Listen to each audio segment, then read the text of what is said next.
Dia hanyalah seorang penjual cilok keliling yang setiap hari berjuang di bawah teriknya matahari Jakarta.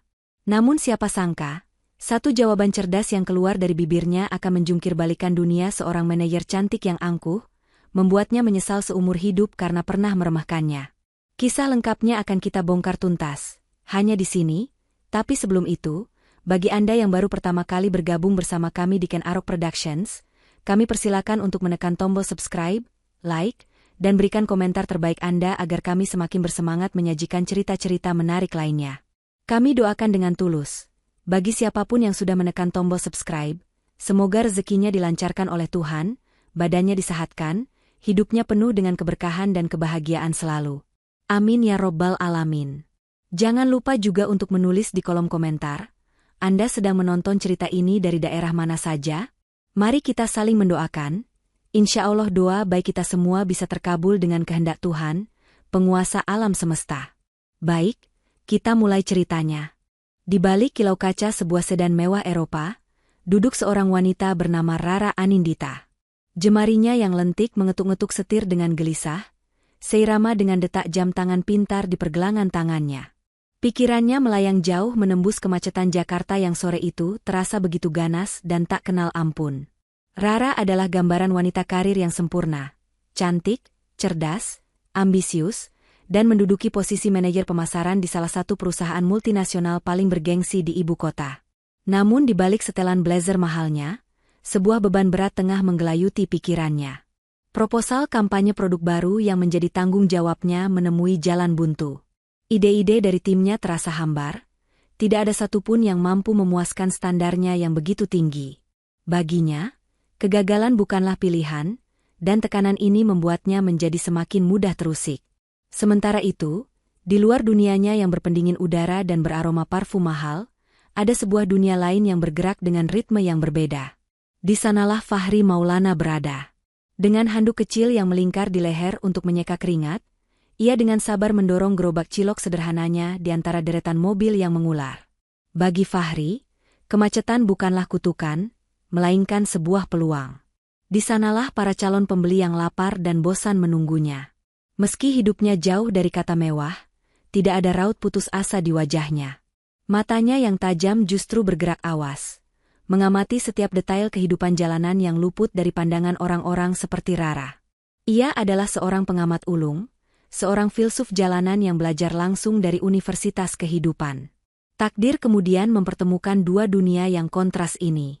Mobil Rara berhenti total tepat di samping gerobak Fahri yang sedang mangkal. Melalui jendela mobilnya, Rara melirik sekilas ke arah Fahri. Tatapannya bergerak cepat dari ujung sandal jepit yang sedikit usang, ke celana yang warnanya sudah memudar, hingga kaos oblong yang basah oleh keringat. Dalam sepersekian detik, otaknya telah membuat kesimpulan cepat, hanya seorang penjual cilok. Ia membuang muka dengan tatapan dingin, seolah Fahri adalah bagian dari pemandangan kumuh kota yang mengganggu matanya. Namun, Fahri yang menyadari tatapan itu hanya membalasnya dengan seulas senyum tipis yang tulus. Sebuah senyum yang sama sekali tidak terpengaruh oleh penilaian apapun. Mereka berdua tidak tahu bahwa di tengah lautan beton dan kepulan asap knalpot itu, takdir baru saja menabur benih sebuah cerita yang akan mengubah jalan hidup mereka selamanya. Keesokan harinya, hiruk-pikuk jalanan telah berganti dengan denting sendok porselen dan aroma kopi Arabica yang menguar di udara. Rara duduk di sebuah kafe mewah di jantung kawasan bisnis Sudirman, tempat kaum elit Jakarta biasa menghabiskan waktu. Di hadapannya duduk sahabat sekaligus rekan kerjanya, Maya, yang menatapnya dengan prihatin. Disinilah dunia Rara yang sesungguhnya, dikelilingi kemewahan, kenyamanan, dan orang-orang yang mengukur kesuksesan dari merek pakaian yang dikenakan. Namun, kemewahan itu tak mampu menenangkan badai di dalam pikirannya. Wajahnya masih tertekuk, mencerminkan kebuntuan yang ia bawa dari ruang rapat. Aku benar-benar buntu, Mei. Rasanya mau pecah kepala ini, keluh Rara sambil mengaduk minumannya tanpa minat. Timku, yang isinya lulusan terbaik dari universitas luar negeri, tidak ada satupun yang bisa memberikan konsep yang segar. Semuanya template, semuanya membosankan. Klien bisa membatalkan proyek ini kalau kita tidak punya ide terobosan minggu depan. Maya menyeruput minumannya dengan tenang. Sabar, Ra. Kamu jenius, kamu pasti ketemu solusinya.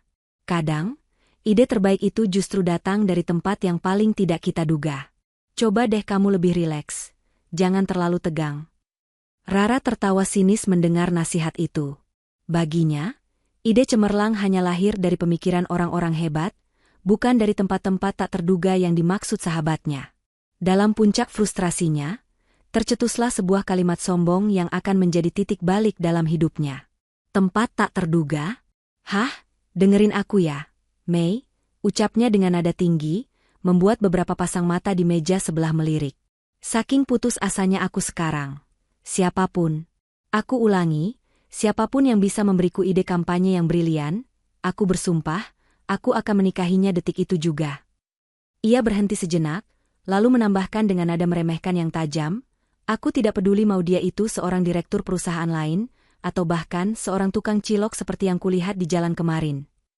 Maya tergelak, menganggapnya sebagai lelucon dari seorang sahabat yang sedang stres berat. Hati-hati dengan ucapanmu, Rara. Langit Jakarta ini penuh kejutan, doa-doamu yang aneh bisa saja didengar. Goda Maya. Rara hanya mengibaskan tangannya, menertawakan ucapannya sendiri. Baginya, itu hanyalah sebuah ungkapan frustrasi, sebuah kemustahilan yang lucu untuk dibayangkan. Ia sama sekali tidak tahu bahwa di suatu tempat di alam semesta, ucapannya baru saja dicatat oleh takdir sebagai sebuah janji yang harus dipertanggungjawabkan. Langit Jakarta di keesokan harinya seolah mencerminkan suasana hati Rara, abu-abu, gerah, dan penuh polusi. Keluar dari lobi kantornya yang sejuk laksana istana, ia disambut oleh hawa panas yang langsung membuat keningnya berkerut. Rencana makan siangnya di restoran Jepang favoritnya batal karena sang manajer menelepon mendadak, memintanya untuk tetap siaga di kantor. Pilihan yang tersisa hanyalah membeli makanan cepat saji di sekitar gedung.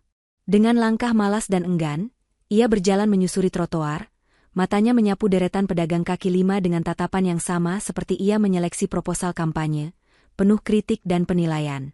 Pandangannya kemudian terkunci pada satu objek yang familiar. Gerobak cilok berwarna biru pudar milik Fahri, yang terparkir di bawah pohon rindang, seolah menjadi oase di tengah panasnya hari. Sebuah ide sinis melintas di benaknya. Teringat dengan jelas ucapan sombongnya di kafe kemarin. Ironi ini terasa begitu menggelitik. Disinilah dia, seorang manajer pemasaran yang bergaji 2 digit, terpaksa harus membeli makanan dari seorang pria yang ia jadikan bahan lelucon. Didorong oleh rasa lapar yang bercampur dengan suasana hati yang buruk dan sedikit rasa angkuh, Rara melangkah mendekati gerobak itu. "Mas, ciloknya 1 porsi, jangan terlalu pedas," ujarnya singkat, tanpa menatap wajah Fahri, sibuk memeriksa notifikasi di ponsel pintarnya. Fahri, dengan gerakan tangan yang cekatan dan terbiasa, mulai menyiapkan pesanan. Ketika Fahri sedang menuangkan bumbu kacang yang kental, Rara mengangkat wajahnya. Sebuah senyum miring terukir di bibirnya. Inilah kesempatan untuk membuktikan betapa absurdnya perkataannya kemarin. "Mas," panggilnya dengan nada yang dibuat ramah namun penuh jebakan. Katanya orang-orang yang setiap hari di jalanan seperti Mas ini lebih kreatif ya? Lebih tahu apa maunya masyarakat kecil. Benar begitu? Fahri menghentikan sejenak gerakannya, menatap Rara dengan sorot mata yang tenang. "Saya hanya penjual biasa, Mbak. Tapi saya memang banyak mendengar keluh kesah dan cerita dari para pembeli saya." Jawaban itu adalah umpan yang sempurna bagi Rara. "Bagus," katanya. "Kalau begitu, saya mau uji kreativitas Mas. Anggap saja ini permainan iseng. Saya punya masalah pekerjaan, tentang bagaimana cara memasarkan sebuah produk baru agar bisa diterima oleh jutaan orang di negara ini. Sebuah masalah yang tim saya yang isinya orang-orang pintar saja pusing 7 keliling." Ia kemudian menjelaskan garis besar masalahnya, tentu dengan bahasa yang sederhana seolah sedang berbicara dengan anak kecil. "Nah, coba Mas pikirkan. Kalau Mas bisa kasih saya ide yang masuk akal saja, saya traktir Mas cilok sebulan penuh, gratis." Tawaran itu sengaja ia rendahkan, seolah hadiah terbesar yang bisa ia berikan kepada Fahri hanyalah produk yang dijualnya sendiri. Ia yakin, pria di hadapannya ini hanya akan tersenyum bingung atau memberi jawaban asal-asalan. Rara membayar, mengambil bungkusan ciloknya, dan pergi dengan perasaan menang. Sama sekali tidak menyadari bahwa ia baru saja melemparkan sebuah tantangan pada orang yang salah. Rara melangkah pergi dengan perasaan puas. Tantangan iseng itu baginya sudah selesai, terlupakan begitu bungkusan cilok di tangannya habis. Ia sama sekali tidak tahu bahwa bagi Fahri, kata-katanya tadi bukanlah angin lalu. Tantangan itu seperti percikan api yang menyambar ladang kering di dalam jiwanya. Jiwa seorang pemuda cerdas yang terpaksa mengubur mimpinya mengenyam bangku kuliah karena himpitan ekonomi.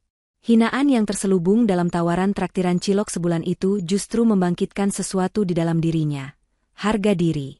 Fahri menatap punggung Rara yang menjauh dan menghilang di balik pintu kaca lobi gedung yang megah. Ia tidak merasa marah, ia justru merasa tertantang. Ini bukan lagi soal permainan. Ini adalah kesempatan untuk membuktikan bahwa akal dan martabat tidak bisa diukur dari tebalnya dompet atau jenis pekerjaan.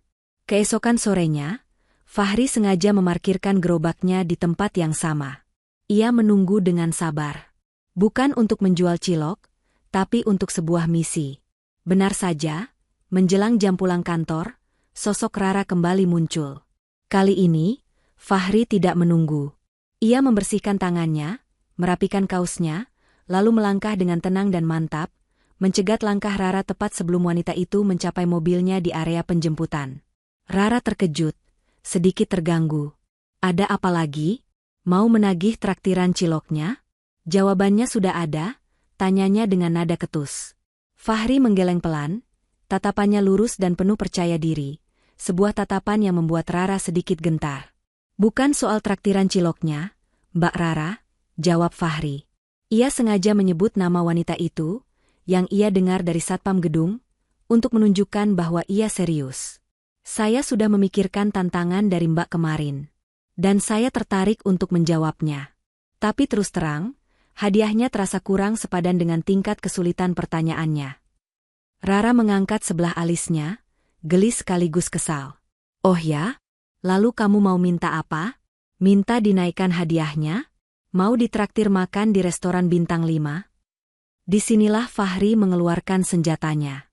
Saya dengar dari angin, ucapnya puitis, bahwa Mbak pernah mengucapkan sebuah janji yang lebih besar di hadapan sahabat Mbak.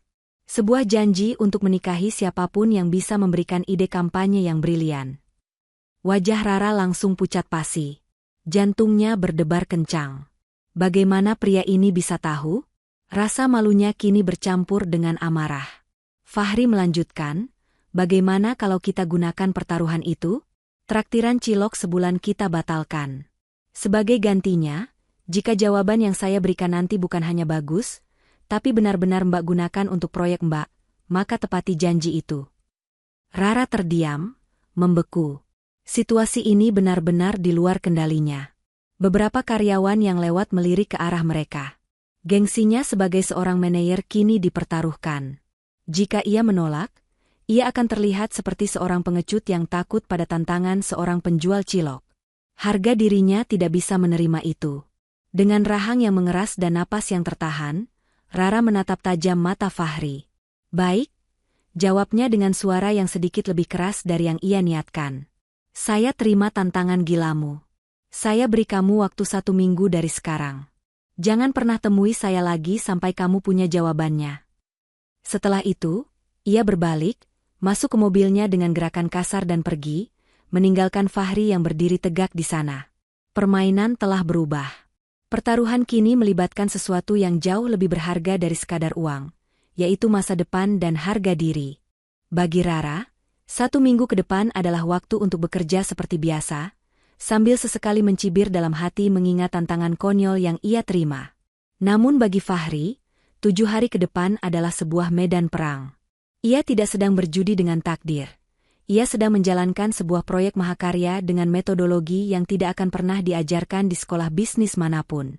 Gerobak ciloknya kini bukan lagi sekadar alat untuk mencari nafkah, melainkan telah berubah menjadi pos observasi, sebuah laboratorium sosial yang berjalan di atas 2 roda. Setiap kepulan asap dari panci rebusannya, seolah menjadi sinyal dimulainya sebuah riset yang mendalam. Fahri mengaktifkan kembali seluruh sel-sel di otaknya yang dulu pernah diasah di bangku kuliah jurusan ekonomi, sebelum nasib memaksanya turun ke jalan. Siang hari adalah waktunya melakukan riset lapangan. Setiap pembeli yang datang ke gerobaknya kini bukan lagi sekadar pelanggan, melainkan narasumber, sebuah data kualitatif yang sangat berharga. Ia tidak bertanya, "Menurut Anda, bagaimana strategi pemasaran yang baik?" Tidak. Pertanyaannya jauh lebih halus dan manusiawi. Kepada seorang satpam, ia bertanya tentang tontonan favorit keluarganya di malam hari.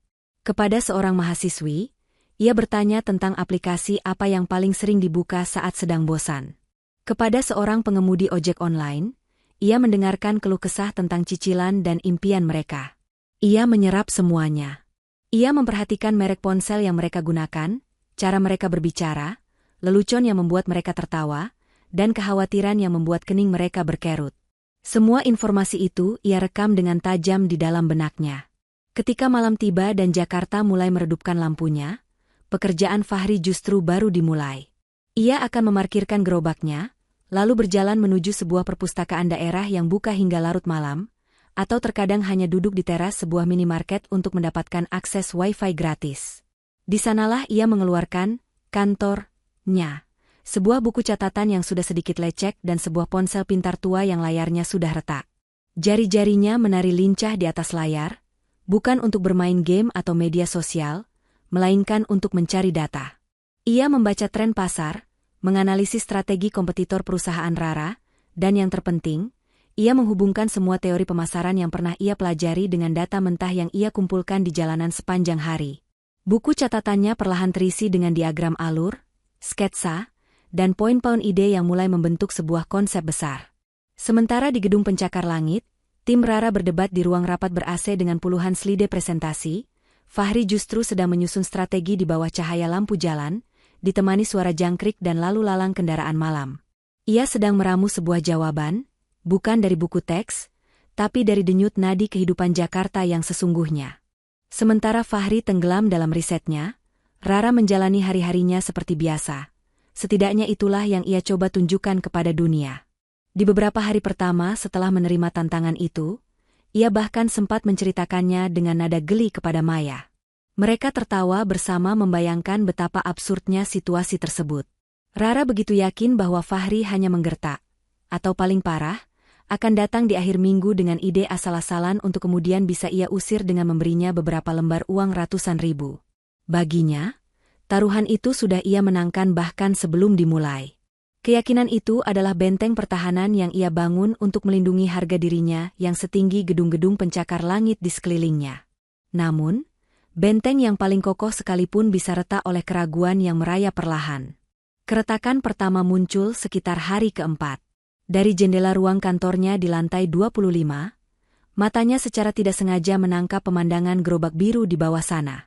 Awalnya ia hendak membuang muka, tetapi ada sesuatu yang menahan pandangannya.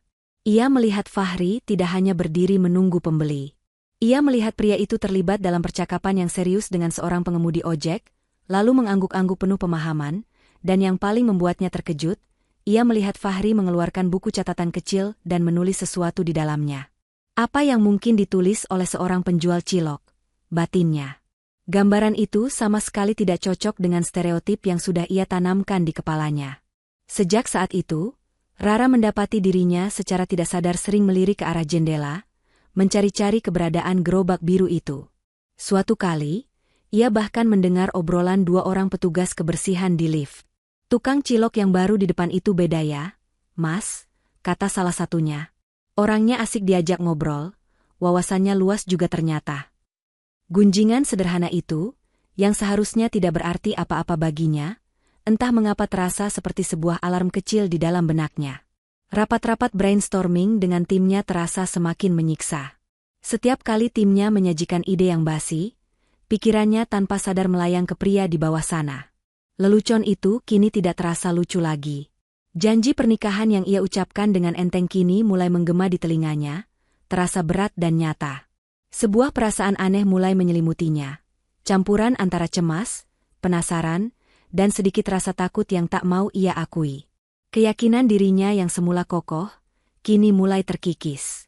Ia mulai bertanya-tanya, bagaimana jika pria itu tidak sedang bermain-main? Bagaimana jika ia benar-benar datang dengan sebuah jawaban? Rara menepis pikiran itu, namun benih keraguan sudah terlanjur tertanam di dalam hatinya yang paling dalam. Hari ke-7 tiba. Langit Jakarta sore itu berwarna jingga pekat, seolah alam pun ikut menahan napas menantikan apa yang akan terjadi. Sepanjang hari, Rara tidak bisa fokus bekerja. Pikirannya terus melayang pada janji yang akan jatuh tempo sore ini. Ia sudah menyiapkan beberapa skenario di kepalanya. Skenario pertama, dan yang paling ia harapkan, adalah Fahri tidak akan muncul. Skenario kedua, Fahri muncul dengan ide konyol, dan ia bisa dengan mudah menolaknya sambil memberinya sedikit uang, lelah. Namun ada skenario ketiga, skenario mustahil yang selama beberapa hari terakhir terus menghantui benaknya. Fahri datang dengan jawaban yang benar. Dan entah mengapa, skenario ketiga inilah yang membuat jantungnya berdebar paling kencang. Tepat pukul 5 sore, ponselnya bergetar. Sebuah pesan singkat dari nomor tak dikenal masuk. Saya sudah di lobi. Fahri. Dengan langkah yang ia paksakan agar terlihat tenang, Rara, ditemani oleh Maya yang penasaran setengah mati, turun ke lobi utama gedungnya. Lobi itu ramai oleh karyawan yang hendak pulang. Dan di sana, berdiri di dekat pilar marmer yang menjulang, sosok Fahri terlihat begitu berbeda. Ia tidak lagi mengenakan kaos oblong yang basah oleh keringat. Hari ini, ia mengenakan kemeja batik lengan panjang yang warnanya sudah sedikit pudar namun disetrika dengan sangat licin. Rambutnya disisir rapi, dan wajahnya, meski menunjukkan guratan tegang, memancarkan sebuah aura determinasi yang kuat. Di tangannya, ia menggenggam buku catatan kecilnya yang usang, seolah itu adalah sebuah dokumen paling berharga di dunia. Rara menghampirinya, menjaga jarak aman, berusaha mempertahankan citra superioritasnya. Saya tidak punya banyak waktu, ucapnya dingin, nadanya sengaja ia buat merendahkan. Cepat katakan idemu, biar saya lihat seberapa hebatnya. Fahri tidak gentar. Ia mengangguk, lalu dengan suara yang tenang dan jelas, ia mulai berbicara. Ia tidak langsung memberikan slogan atau konsep iklan. Ia justru mulai bercerita. Ia bercerita tentang Pak Udin, satpam yang lebih khawatir soal biaya sekolah anaknya ketimbang merek sabun mandi. Ia bercerita tentang Mbak Siska, karyawati yang gajinya habis untuk membayar sewa kos dan mengirim uang ke kampung. Ia melukiskan sebuah gambaran utuh tentang kehidupan, harapan, dan kecemasan dari orang-orang yang selama ini hanya dianggap sebagai target market oleh tim Rara. Rara dan Maya terdiam, terhipnotis oleh cara Fahri bertutur. Kemudian, dari cerita-cerita itu, Fahri menarik sebuah benang merah. Masalahnya bukan produk Mbak yang kurang bagus, katanya sambil menatap lurus ke mata Rara. Masalahnya, selama ini produk Mbak berbicara dengan bahasa langit, sementara konsumen Mbak berpijak di bumi. Mereka butuh didengarkan, bukan digurui. Dan setelah itu, ia memaparkan konsepnya. Sebuah ide kampanye yang lahir dari empati. Sebuah strategi gerilya yang simpel, menyentuh hati, sangat relevan dengan budaya lokal, dan yang terpenting, terasa jujur. Idenya bukan sekadar brilian, ide itu hidup dan bernyawa. Lobi yang ramai mendadak terasa senyap di telinga Rara. Wajahnya yang semula angkuh kini berubah pias. Ia membeku, mulutnya sedikit terbuka. Di dalam kepalanya yang jenius, ia tahu detik itu juga, ide di hadapannya ini sempurna. Dan pria yang menyampaikannya, pria yang selama ini ia anggap tak lebih dari seorang penjual cilok, baru saja memenangkan pertaruhan mereka. Untuk beberapa detik yang terasa seperti selamanya, Rara hanya bisa menatap kosong ke arah Fahri. Lobi yang tadinya bising kini seolah menjadi panggung sunyi yang hanya berisi dirinya, Fahri, dan Maya yang sama terkejutnya. Otak Rara yang biasa bekerja secepat kilat untuk menganalisis data dan strategi pasar, kini lumpuh total. Di satu sisi, bagian logis dari dirinya mengakui dengan jujur bahwa ide yang baru saja ia dengar adalah sebuah mahakarya. Namun di sisi lain, egonya yang terluka menjerit, menolak untuk menerima kenyataan bahwa ia baru saja dikalahkan telak oleh seorang pria yang bahkan tidak ia anggap setara. Dengan susah payah, ia berhasil menemukan kembali suaranya yang tercekat.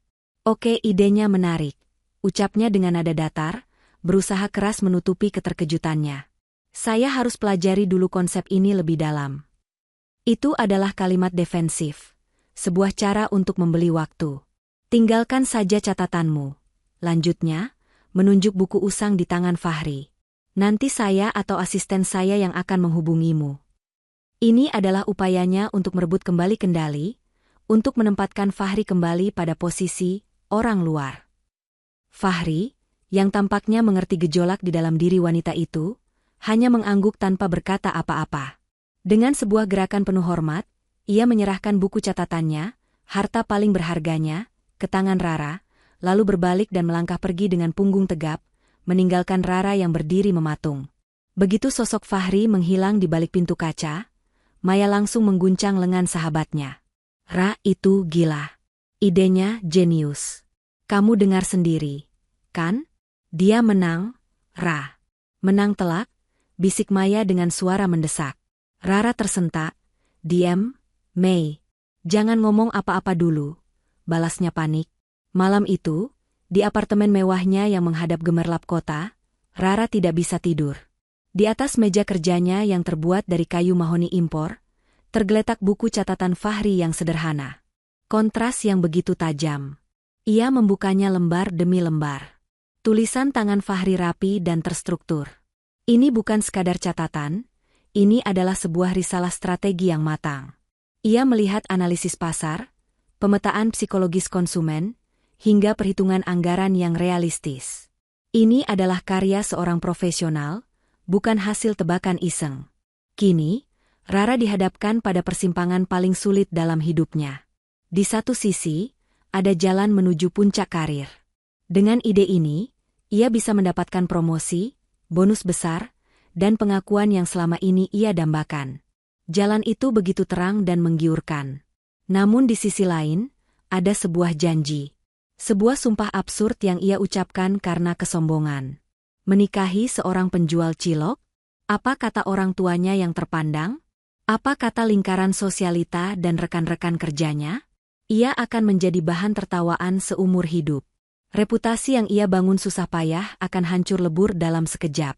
Malam itu, Rara mondar-mandir di apartemennya, terperangkap dalam badai dilema. Akankah ia memilih karir cemerlang dengan menginjak-injak sumpahnya? Ataukah ia akan menepati janji paling gila dalam hidupnya dan mengorbankan segala yang telah ia capai? Setelah beberapa hari menimbang-nimbang, Rara akhirnya membuat sebuah keputusan yang didasari oleh ambisinya. Ia memutuskan untuk menggunakan ide cemerlang Fahri. Dengan sedikit modifikasi agar terlihat seperti hasil pemikirannya sendiri, ia mempresentasikan konsep kampanye itu di hadapan jajaran direksi. Hasilnya persis seperti yang ia duga, semua orang terpukau. Pujian mengalir deras, dan bisik-bisik tentang promosi jabatan untuknya mulai terdengar di seluruh penjuru kantor. Rara berhasil mengamankan jalur karirnya, namun ia baru saja menyalakan sebuah api yang akan membakar jembatan di belakangnya. Di tengah euforia kesuksesannya, ia sengaja mengabaikan pesan dan panggilan dari Fahri, menunda untuk menghadapi konsekuensi dari janjinya. Namun, berita di kalangan atas Jakarta menyebar lebih cepat daripada api. Maya, yang merasa sangat bersalah melihat Fahri tidak mendapatkan pengakuan, secara tidak sengaja keceplosan saat berbicara dengan ibunya. Ia menceritakan sumber ide brilian Rara yang sesungguhnya. Dari satu mulut ke mulut lain di arisan para sosialita, cerita yang telah dibumbui itu akhirnya sampai ke telinga orang tua Rara. Malam itu juga, Rara dipanggil untuk menghadap ke rumah orang tuanya, sebuah rumah megah di kawasan Pondok Indah yang lebih mirip istana daripada sebuah hunian. Begitu ia melangkah masuk, ia langsung disambut oleh tatapan dingin ayahnya, seorang purnawirawan jenderal yang sangat menjunjung tinggi nama baik, dan ibunya yang wajahnya pias menahan amarah dan malu. Tidak ada basa-basi. Ibunya langsung menembak, suaranya bergetar. Apa benar yang Mama dengar? Rara, kamu membuat janji pernikahan dengan seorang penjual cilok. Kata cilok diucapkan dengan nada jijik, seolah itu adalah sebuah kata paling kotor di dunia. Rara mencoba menjelaskan, Pak, itu cuma salah paham, Rara bisa jelaskan. Namun ayahnya memotong dengan suara berat yang menggelegar. Jelaskan apa? Mempermalukan keluarga? Ayah tidak membesarkanmu, menyekolahkanmu ke luar negeri, untuk melihatmu menghancurkan martabat keluarga kita karena laki-laki yang tidak jelas asal-usulnya. Rara berusaha membela, tapi dia cerdas. Pak, idenya. Lagi-lagi, ayahnya memotong. Saya tidak peduli dengan idenya. Saya peduli dengan nama baik kita. Dengar Rara, kata sang ayah sambil menatapnya tajam. Masalah ini harus selesai. Beri dia uang, sebanyak yang dia mau. Suruh dia tutup mulut dan menghilang dari hidupmu. Jika kamu menolak dan tetap melanjutkan kegilaan ini, detik itu juga, anggap kamu bukan lagi anak kami. Lupakan semua fasilitas. Lupakan warisan, lupakan kami sebagai orang tuamu. Ultimatum itu bagai petir yang menyambar Rara. Ini bukan lagi soal dilema pribadi, ini adalah perang melawan keluarganya sendiri. Ia keluar dari rumah megah itu dengan perasaan hancur. Dinding di sekelilingnya terasa semakin tinggi dan menyesakan, mendorongnya ke satu-satunya pilihan yang paling mudah, sekaligus paling kejam, mengkhianati Fahri. Sementara Rara berperang dengan hati nurani dan tekanan keluarganya, Fahri menjalani hari-harinya dalam penantian yang penuh harap. Setelah menyerahkan buku catatannya, secercah cahaya optimisme menerangi dunianya yang sederhana. Ia tidak sepenuhnya mengharapkan Rara akan menepati janji pernikahan yang gila itu, namun di dalam hatinya, ia berharap setidaknya kecerdasannya akan diakui. Ia membayangkan sebuah panggilan telepon, sebuah pertemuan, atau mungkin sebuah tawaran untuk mengubah hidupnya. Setiap kali ponsel tuanya bergetar, jantungnya berdebar kencang, berharap nama Rara muncul di layar. Ia bahkan beberapa kali sengaja melewati rute di depan gedung kantor Rara, bukan untuk menagih janji, tetapi sekadar untuk melihat gedung itu dengan perasaan baru, perasaan bahwa ia mungkin saja bisa menjadi bagian dari dunia di baliknya. Namun, hari berganti minggu, dan harapan itu perlahan mulai membusuk menjadi kekecewaan. Pesan singkat yang ia kirimkan hanya bercentang dua, tanpa pernah berubah menjadi biru. Panggilan teleponnya tidak pernah diangkat. Keheningan dari pihak Rara terasa lebih menyakitkan daripada penolakan langsung. Keraguan mulai menggerogoti keyakinan dirinya. Apakah ia terlalu naif? Apakah ia hanya dijadikan bahan lelucon oleh seorang wanita kaya yang sedang bosan? Pertanyaan-pertanyaan itu menghantuinya setiap malam, merampas tidurnya yang tak seberapa nyenyak. Pukulan terakhir yang menghancurkannya datang di suatu siang yang terik. Saat sedang mendorong gerobaknya di kawasan Kuningan, matanya terpaku pada sebuah videotron raksasa di sisi sebuah gedung.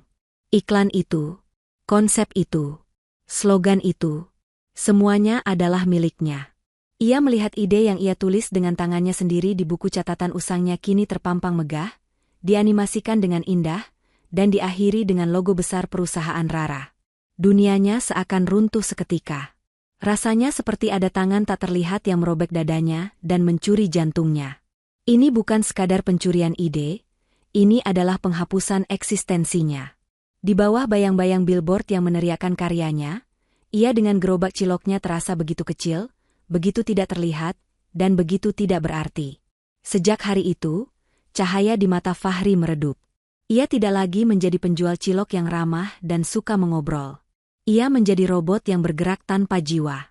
Ia sengaja mengubah rute dagangnya, mengambil jalan-jalan sempit dan memutar, melakukan apa saja untuk menghindari kawasan perkantoran Sudirman. Ia tidak sanggup lagi melihat gedung tempat Rara bekerja, sebuah monumen yang kini melambangkan pengkhianatan terbesar dalam hidupnya. Harapan yang sempat membawanya terbang tinggi, kini telah menjatuhkannya ke titik terendah. Ia kembali meyakini takdir pahitnya, bahwa orang sepertinya memang tidak diciptakan untuk bermimpi. Ketika harapan direnggut paksa dan kerja keras diinjak-injak, masih adakah kekuatan tersisa di dalam diri seorang manusia untuk bangkit kembali? Kampanye itu sukses besar, bahkan melampaui ekspektasi dewan direksi. Angka penjualan meroket, citra perusahaan menanjak, dan nama Rara Anindita dielu-elukan sebagai jenius pemasaran yang baru. Ia mendapatkan segalanya. Promosi jabatan menjadi senior manager, bonus akhir tahun yang nominalnya fantastis, dan tepuk tangan meriah di setiap ruang rapat yang ia masuki. Dari luar, ia adalah potret kesuksesan yang sempurna, seorang wanita karir yang berada di puncak permainannya. Namun, setiap malam ketika ia kembali ke apartemennya yang mewah dan sepi, tepuk tangan itu berubah menjadi gema kosong yang menyiksa. Kemenangan ini terasa pahit, seperti buah ranum yang ternyata berisi racun. Setiap pujian yang ia terima terasa seperti cambukan bagi hati nuraninya.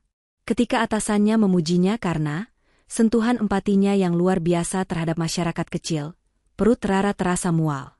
Ia tahu persis dari mana empati itu berasal. Empati itu berasal dari buku catatan usang milik seorang pria yang kini entah ada di mana. Ketika ia melihat wajahnya terpampang di majalah bisnis sebagai bintang pemasaran tahun ini, yang terbayang di benaknya justru wajah Fahri di lobi kantornya. Wajah yang penuh harap, yang telah ia hancurkan tanpa ampun. Ia mencoba menutupi rasa bersalahnya dengan bekerja lebih keras, dengan membeli barang-barang mewah, namun semua itu sia-sia. Kekosongan di dalam hatinya semakin membesar. Rara juga mulai menyadari sebuah kehilangan. Sosok gerobak biru yang dulu selalu mangkal di bawah pohon rindang di seberang kantornya kini telah tiada. Tempat itu kini kosong, sama kosongnya dengan perasaannya. Awalnya ia merasa lega, namun lama-kelamaan, kekosongan itu justru menjadi pengingat abadi akan perbuatannya. Tanpa sadar, setiap kali mobilnya meninggalkan pelataran kantor, matanya selalu liar mencari, berharap sekaligus takut jika melihat gerobak itu lagi. Maya, sahabatnya, melihat perubahan itu. Kamu dapat semua yang kamu mau, Ra. Promosi, pujian, bonus, kata Maya suatu hari. Tapi kenapa kamu kelihatan lebih menderita dari sebelumnya? Apa semua ini sepadan dengan harganya? Pertanyaan itu menampar Rara dengan keras. Malam itu, ia berdiri di balkon apartemennya, menatap kota Jakarta yang gemerlap. Ia akhirnya menyerah. Ia mengakui pada dirinya sendiri bahwa ia telah melakukan sebuah kesalahan yang fatal. Ia tidak hanya mencuri sebuah ide, ia telah mencuri harapan dan menghancurkan kepercayaan seseorang.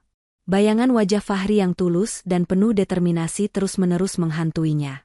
Rasa bersalah itu kini menjadi beban yang terlalu berat untuk ia pikul sendirian. Ia tahu, ia tidak bisa terus berlari. Ia harus berhenti. Ia harus berbalik. Ia harus mencari Fahri dan menghadapi konsekuensi dari perbuatannya, apapun itu. Sebuah keputusan telah dibuat. Penebusan dosa harus dimulai.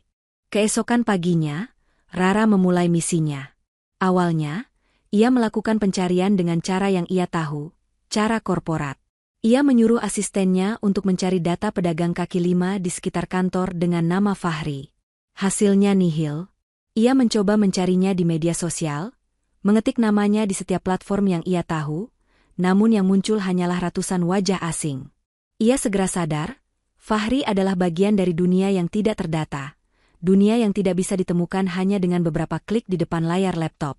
Ia mengerti, jika ia ingin menemukan Fahri, ia harus melakukannya sendiri, dengan kakinya sendiri. Ia harus masuk ke dalam dunia pria itu. Maka, untuk pertama kalinya, Rara sengaja meninggalkan mobilnya di parkiran dan melangkah keluar dari lobi kantornya bukan untuk pulang, melainkan untuk berjalan kaki di bawah terik matahari. Dengan setelan kerja dan sepatu hak tingginya, ia terlihat begitu kontras dengan lingkungan sekitarnya. Ia menjadi pusat perhatian, menerima tatapan aneh dari orang-orang yang ia lewati. Langkah pertamanya adalah kembali ke tempat di mana gerobak biru itu dulu selalu berada. Tempat itu kini diisi oleh penjual es kelapa.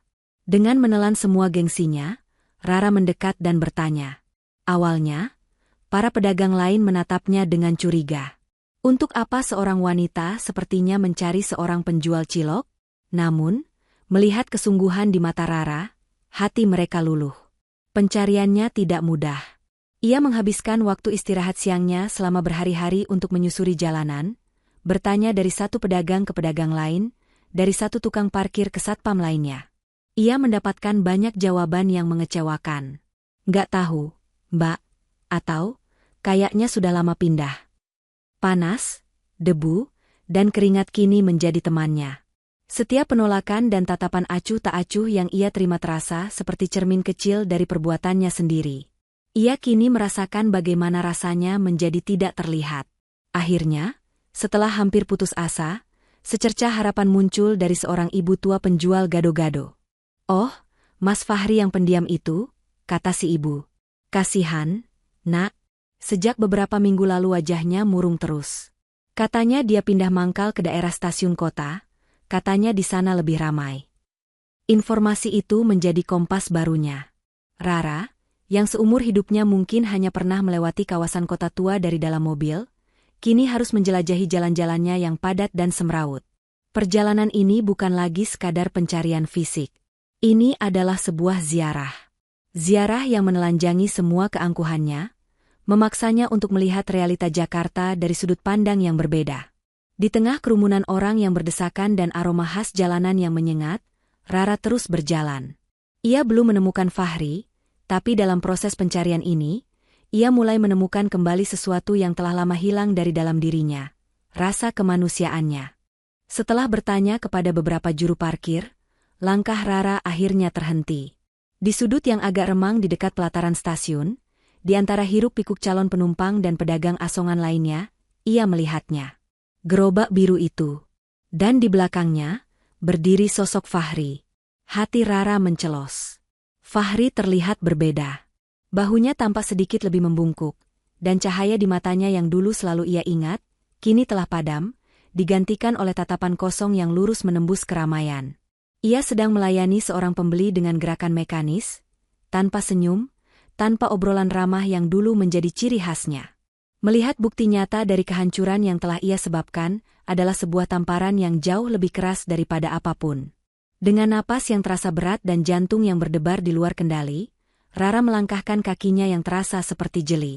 Semakin ia mendekat, semakin kebisingan di sekitarnya seolah meredup, menyisakan hanya detak jantungnya sendiri. Fahri, yang baru saja selesai melayani pembeli, mengangkat wajahnya. Mata mereka bertemu. Tidak ada keterkejutan di wajah Fahri, hanya lapisan es. Dinding pertahanannya begitu tebal dan dingin. Ia menatap Rara seolah wanita itu hanyalah orang asing yang kebetulan lewat. Fahri, Rara memulai, suaranya serak dan bergetar. Fahri tidak menjawab, hanya menatapnya dengan pandangan yang sulit diartikan. Rara mencoba lagi, aku mencarimu. Akhirnya, Fahri berbicara. Suaranya datar, tanpa emosi, namun setiap katanya tajam seperti belati. Ada perlu apa, Bu Manajer?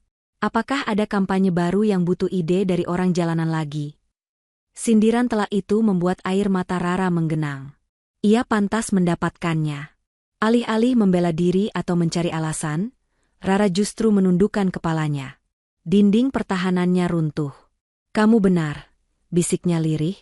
Kamu berhak marah. Kamu berhak membenciku. Air matanya mulai menetes, membasahi pipinya. Aku pengecut, Fahri. Aku seorang pengecut dan pencuri. Di tengah keramaian stasiun, di hadapan pria yang telah ia hianati, Rara menumpahkan semuanya. Ia mengaku tentang tekanan keluarganya, bukan sebagai alasan, tetapi sebagai pengakuan atas kelemahannya. Mereka mengancamku, dan aku terlalu takut untuk kehilangan segalanya. Jadi aku memilih jalan yang paling hina. Aku mengorbankanmu. Ia mengangkat wajahnya yang basah oleh air mata. Setiap pujian yang aku terima rasanya seperti bara api. Promosi itu terasa seperti kutukan. Kemenangan itu hampa, Fahri, karena aku tahu itu bukan milikku. Itu adalah hasil kerja kerasmu, itu adalah hakmu. Fahri hanya diam membisu, namun dinding es di matanya perlahan mulai retak. Ia melihat di hadapannya bukan lagi seorang manajer yang angkuh, melainkan seorang wanita yang hancur oleh rasa bersalahnya sendiri. Pengakuan yang tulus dan tanpa pembelaan diri itu adalah sesuatu yang tidak pernah ia duga. Amarah di dalam dirinya belum padam.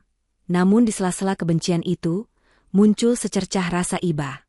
Keheningan yang canggung menyelimuti mereka berdua, kontras dengan hiruk-pikuk stasiun di sekelilingnya. Fahri masih memproses pengakuan Rara yang begitu mentah dan jujur. Amarahnya memang belum sepenuhnya padam, tetapi kebenciannya perlahan mulai larut oleh air mata penyesalan wanita di hadapannya. Rara, setelah berhasil menguasai sedikit emosinya, menyeka sisa air matanya dengan punggung tangan. Ia tahu, permintaan maaf saja tidak akan pernah cukup untuk menyembuhkan luka yang telah ia goreskan. Kata-kata harus diiringi dengan tindakan nyata. Ia menatap Fahri dengan sorot mata yang kini penuh dengan kesungguhan. Fahri, ucapnya lembut, aku tahu aku tidak pantas untuk dimaafkan. Dan aku tidak akan memintamu untuk mengingat janji pernikahan konyol yang pernah aku ucapkan. Janji itu lahir dari keangkuhanku, dan aku tidak punya hak apapun atas dirimu. Ia berhenti sejenak, mengambil napas dalam-dalam. Tapi setelah aku tidak bisa lagi hidup dengan rasa bersalah ini, aku melakukan sesuatu. Aku menemui atasanku dan menceritakan semuanya. Semuanya, Fahri. Aku mengaku bahwa ide kampanye itu bukan milikku. Aku menceritakan tentang siapa kamu, tentang bagaimana aku menantangmu, dan bagaimana kamu datang dengan sebuah ide jenius yang telah menyelamatkan karierku. Fahri menatapnya, sedikit terkejut. Ini adalah sebuah langkah yang tidak pernah ia bayangkan akan diambil oleh Rara. Rara melanjutkan, oleh karena itu, aku datang ke sini bukan hanya untuk meminta maaf. Aku datang untuk menyampaikan sebuah tawaran resmi. Ia mengulurkan sebuah amplop berwarna coklat dengan logo perusahaan di atasnya. Perusahaan ingin merekrutmu. Bukan sebagai staf biasa atau pesuruh. Mereka ingin kau bergabung dengan timku sebagai junior strategist. Mereka tahu potensimu setelah melihat hasil kerjamu. Rara belum selesai. Dan bukan hanya itu, tambahnya cepat. Mereka juga setuju untuk memberikanmu beasiswa korporat penuh untuk menyelesaikan kuliahmu yang tertunda di universitas manapun yang kamu pilih. Fahri terpaku, menatap amplop di tangan Rara seolah itu adalah benda dari planet lain. Semua ini terasa begitu surreal. Rara mendorong amplop itu dengan lembut ke arahnya. Ini bukan sedekah atau belas kasihan, Fahri. Anggap ini adalah gajimu yang tertunda. Anggap ini adalah caraku untuk mengembalikan hak yang telah aku rampas darimu. Mari kita mulai semuanya dari awal. Lupakan janji konyol itu. Anggap ini adalah kesempatan baru yang memang sejak awal seharusnya menjadi milikmu. Fahri menatap amplop itu, lalu menatap wajah Rara yang penuh harap, lalu beralih menatap gerobak ciloknya yang sederhana. Gerobak yang telah menjadi saksi bisu perjuangan, harapan, dan kepatahannya. Di persimpangan jalan ini, ia harus memilih. Setelah hening yang terasa begitu panjang, ia perlahan mengulurkan tangannya dan menerima amplop itu. Ia tidak tersenyum, tapi dinding es di matanya telah sepenuhnya mencair. Dengan sebuah anggukan pelan, ia berucap, "Saya terima." Kata-kata itu adalah awal dari sebuah penebusan. 1 bulan telah berlalu sejak hari yang menentukan di stasiun kota. Pemandangan kini telah berubah total. Di dalam sebuah ruang rapat yang dingin dengan jendela-jendela raksasa yang menyuguhkan pemandangan Jakarta dari lantai 25, Fahri berdiri dengan penuh percaya diri. Ia tidak lagi mengenakan kaos oblong, melainkan kemeja lengan panjang yang digulung rapi hingga ke siku. Di hadapan para petinggi perusahaan, ia dengan fasih dan tajam mempresentasikan analisisnya. Kata-katanya terstruktur, datanya akurat, dan idenya segar. Ia bukan lagi penjual cilok yang canggung. Ia adalah seorang ahli strategi yang terlahir kembali, mengklaim tahta yang memang seharusnya menjadi miliknya. Di salah satu kursi, Rara duduk sambil menatapnya. Namun, tatapannya kini berbeda.